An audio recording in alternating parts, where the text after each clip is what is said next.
Hi guys, Joe here from GIJoe Personal Training. Today we are doing 5 Question Friday. So the questions we're going to cover today are what to do if you've hit a plateau with your weight loss, biggest mistakes we see in a gym, what size calorie deficit you need for weight loss, should we be recalculating our calorie deficit when we've had success with weight loss, and finally what to do to get an awesome looking ass. So let's dive right in then guys. So the first question we've got: I seem to have hit a plateau with my weight loss. Should I try and avoid looking at the scale and concentrate on my shape changing? So this is from Carly, and I know this question will relate to like 99% of everyone that's done weight loss in the past, because at one point or another you would have hit a plateau with your results, okay, or seen it slow down. So what we'd suggest there is not to focus solely on the scales, okay? Scales are just a means of measuring, and just because the scale weight, the number on the scale hasn't changed, doesn't mean that things haven't changed within your body. So for example, you could have lost 2 pounds of body fat and gained 2 pounds in body fluids. On the scales, nothing's changed, but in your body body composition has changed dramatically. You've lost 2 pounds of fat. That is a huge result, okay? And that's basically what everyone wants when they're on weight loss journey. Not to lose weight, but to lose body fat. It just so happens your weight should come down as well. So if that's you, then that means you've got a bit of a poor relationship with your results, and you need to change it a bit. So you need to stop focusing solely on what the scale says and look at using that as just a means of testing. So you use the scales as well as taking pictures, as well as doing measurements, okay? And obviously you can go off how your clothes feel as well. Just bear in mind, if it's time of month to be a bit bloated, you might fill those clothes a little bit more than normal. Yes, so that's basically what I suggest. If you aren't seeing the scales moving, like Carly's asked or mentioned there, so she's hit a plateau, then try and stick it out. Don't go changing things straight away with regards to nutrition or training or anything. Stick it out for a good 2 weeks minimum, maybe 3 weeks at a push. Then if nothing's changed, like literally no change on our scales, then I'd suggest looking at your nutrition and see where things need to be tweaked, because I would suggest there's something not quite right with what you're doing nutrition-wise. Exercise-wise, yes, okay, maybe you need to look at how many calories you're actually burning and adjust there, but basically, I'd look at your nutrition. If it hasn't been a week, 2 weeks, then keep doing what you're doing. Don't throw scales out the window yet. Don't go killing your husband, because it's all his fault, or your wife, depending on who you are. Stick it out, guys. Have some patience with it. So, question number 2. What are the biggest mistakes people make at the gym? Right, I'm going to try not to rant here, okay? But I'd start with, when you go to a commercial gym, you walk in, you see the same people on the same pieces of equipment. So typically you have the females that go onto the cardio equipment, the males in the weighted area, with their vests on, nipples hanging out, grunting, slamming weights around, okay? You stick it to the same types of machines of exercises. And yeah, that's fine if you're into running and that's what you need to do for training, jumping on a treadmill. But if you're looking for overall weight loss and just pure enjoyment, then mix it up a bit, okay? You're going to get very bored. It's a tedious thing to be doing the same thing every day, especially if your results are very slow. So yeah, stick to the same machines.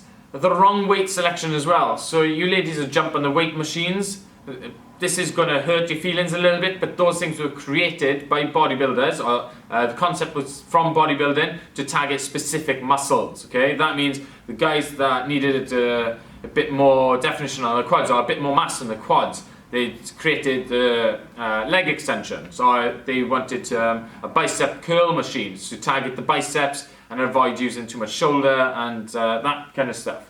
So it's been created to create more, to target the muscle to help create more muscle mass, okay? Obviously, calories and everything come into play, but yes, anyway, I deviate. The wrong weight selection on the machines, or actually free weights, what I mean by that is you're going beyond your technique, so you're sacrificing your technique and your form just to have a bit more weight on the bar, or a bit more weight on the machine, okay? It's all about bro lifting, okay? You're just doing it for bragging rights. And you know, you're going to throw your shoulder out on the bench press, because instead of doing it like that, you're like this, you're all caved in, you know, looking like a twat on the bench. Copying others. So you're on the, let's take Susie for example, she'll be on the cross trainer, she'll like this, okay? She sees some good looking lad walk in, she's like, ooh, he looks buff, you know, watching him walk across the gym like a little pervert. And she sees him doing some awesome exercise. Oh, he looks awesome. So she's like, I'll note that down.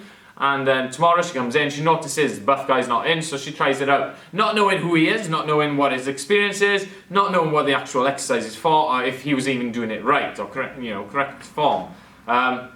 This can lead to injuries, this can lead to looking like a fool. So try not to copy the random person you see in the gym, okay? Go for someone that's qualified, experienced, and actually knows what they're doing, can give you sound advice and actually show you the correct techniques. The next then, you've got not putting the weights away. Oh my God, all right. Not only is it a pet hate of all personal trainers across the world, but it's also a safety matter as well. You leave those dumbbells on the floor, the barbells on the floor. You got Susie walking around, taking pictures, Snapchatting and everything, not paying attention. She trips over that dumbbell. She could break her knee, her arm, whatever. She can injure herself, okay? Or the best one I see is you got the guys that go on the benches, they got the dumbbells, they're laying back, they're doing chest press, they're like, oh yeah, feeling the burn. Right? They hit the reps, they're like, shit, yeah, slam those weights down to the sides, walk off, leaving the dumbbells there. Susie comes along, she's like, that looked good. She grabs her own dumbbells because she's not lifting as much. Or more, who knows. She lays back, she does the same exercise, she's like, oh yeah, that feels good. Then she finishes, she copies that person, slams them down, not realising the dumbbells are still on the floor, and then she catches her hand in between her dumbbell and the bigger dumbbell on the floor. That not only leads to time off the gym, but also breakages, which mean time off work as well. Just because some tool bag didn't put their weights away, alright? So put your shit in weights away. If you can lift them off the rack, you can lift them back on.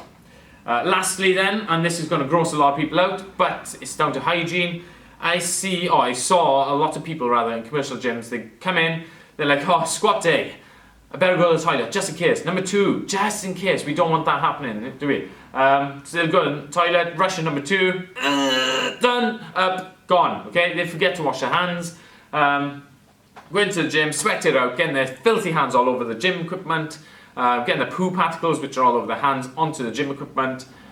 Susie comes along, okay, she's had a rough week, she's ill, she thought, I'll come in the gym, I'll sweat my cold out.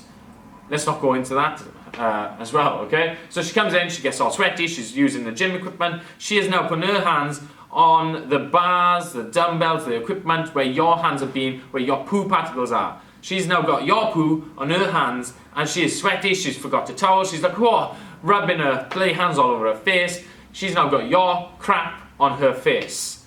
It's disgusting, guys. All it takes is 2 minutes, wash your hands, okay? Save people getting ill and run down and bloody pink eye.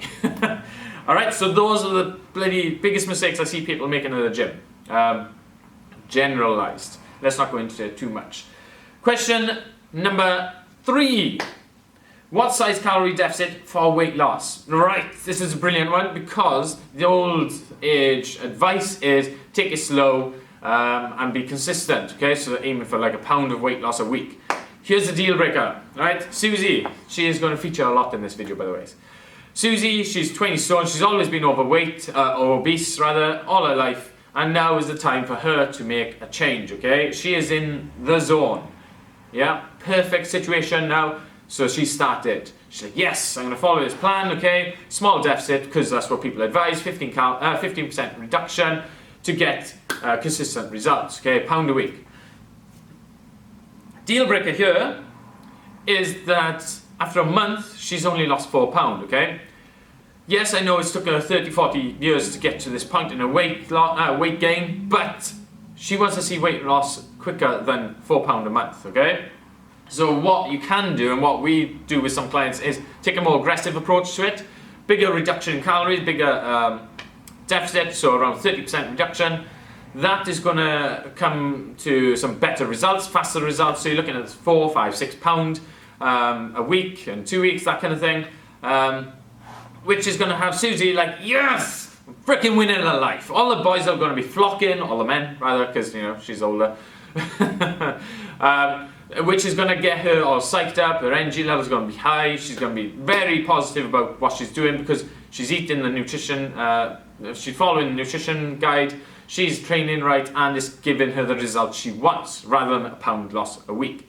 Now, the problem we've got, or potential problem, is if you can't handle feeling hungry, okay, not saying that you're going to be starving, but the hunger feeling, because you've gone from eating like 2,000-3,000 calories a day to like 1,000 calories less, you're going to feel hungry. Not going to be hungry as in like need nutrients, but you're just going to feel empty because you're not filling your face with so much food. If you can't stand that, you're not going to stick it out for 4, 5, 6 weeks, okay? Where this is prominent with someone, we would go for a slow and steady approach because, you know, it's got to be sustainable. No one can sustain like 1,200 calories a day for a long period of time if they can't handle being hungry. So yes, that's what we'd take as an approach for some people. So basically what I'm saying is, it depends on the person whether it's going to be a big aggressive deficit or a smaller, more reserved deficit. If it is the bigger one, we'll do this for several weeks, as long as the person can tolerate, okay, without feeling fatigued and feeling like crap and snapping and breaking the husband's neck. And then we step it back. We'll either go into a smaller reduction in calories, 15%, or take it back to maintenance for a little while, okay? And then we repeat the process, so to speak. So yes, that's what we can do as an option to get quicker weight loss results. Question number 4. Should we be recalculating our calorie and protein intake if we are successful in losing weight? If so, then when? This is from Kaylee. I remember this question. Awesome question. It was posted on our last week's video, I think. And in short, yes, we should, okay? I'll give you an example. If you were starting your weight loss journey at 20 stone, for example, then you drop 5 stone. Awesome, yes? When you were 20 stone, your body had to work a lot harder to move, to do day-to-day things than it does as 15 stone, okay? You've lost 5 stone in weight, so your body is not carrying 5 stone, okay? It's a lot lighter, it's not gonna have to work as hard to do the things you normally do, which means it's not burning as many calories as it was when you started. So you can, in theory, eat less calories and still do the same thing and still get the same results. But the caveat to this is, if you are, say for example, if you were on 2,000 calories at 20 stone, you're at 15 stone, you're still on 2,000 calories, you're still seeing weight loss results. There's no need to change anything, okay? Stick it out at 2,000, there's no need to reduce your calories. The only time I'd suggest reducing it is if the weight loss slows down and you've already lost that amount of weight, okay? Because your body needs less calories to function, to do what you need to do. Yes, so change it when you see a plateau in your weight, but wait a few weeks, as I referred to in the first question. I don't know why I'm up here, the first question's there. But yeah, as I referred to in the first question, wait a few weeks, make sure there is a genuine plateau where you need to reduce the calories or make an adjustment to nutrition. Don't just go doing it after a few days of no weight loss. Moving on to the last question, question number 5. Okay, this is good. This is a good question. I was told to squat for a better arse. Now I've learned that this is not true. Targets the quads. Well done. Well done. What exercises are good for my arse? Okay, so I think I've covered this in a video before where I talked about Kimmy K, getting a Kimmy K figure. But basically, squats are bullshit for arse. Okay, they target the quads mainly. They might mainly target the quads. There was another better word I couldn't think of because I'm Welsh. But yes. When you see all these Instagram videos of people doing their side crab walks, they've got their bands going on and all this shit, and like, this is what I do to get my ass looking like this. That's shit. They're just filling your mind with a load of crap and telling you it's easy, when in fact it's not easy to get a nice, strong looking ass, okay? And it sounds really creepy when I say that. If I was sitting here as a woman saying that, it'd be fine. But yeah, to get a nice strong ass, you need to be doing hip thrusts, weighted barbell hip thrusts. The more weight you can do with brilliant form, the better, okay? Because that ass is a strong thing, okay? It's a big muscle, so it needs a lot of work. Hip thrusts, definitely. That's my number 1 go-to exercise for anyone that wants to increase their bum. Obviously, you can do the accessory exercises, or I say accessory exercises because the glutes aren't the predominant muscles used. So squats, yes, they will help, but they're not going to get that ass shape as much as you want it without the hip thrust. Okay, so squats, deadlifts, hamstring exercises, they use the glutes but in a secondary kind of function, okay, not the primary muscle being used. So yes, that's what I'd say, guys. That's the answer to that question. So that brings us to the end of this week's 5 question Friday. What we covered then, let's do a recap.